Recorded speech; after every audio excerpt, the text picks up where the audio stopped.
to associate myself with the Leader of the House, express condolences to members who have served the state, have served the country in different capacity, in different houses, legislatures, especially our own. Banit Chabong was a very dynamic person. I think was a person who had the concern of the people in his heart, especially of his constituency, Soyong.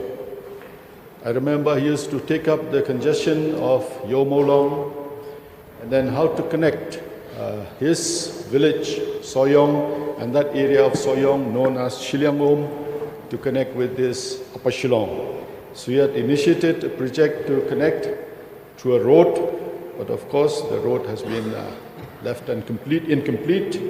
So he was such a person who had the interest of his constituency and of the state at heart.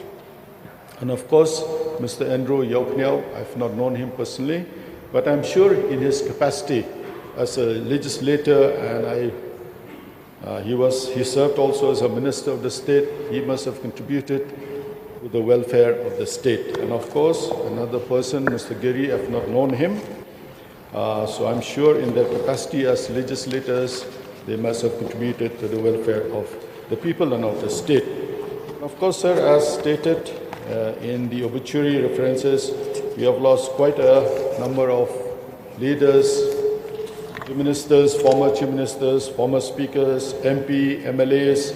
So as an LO, I also express my deep condolences and hope the families who have lost these members are able to bear the loss.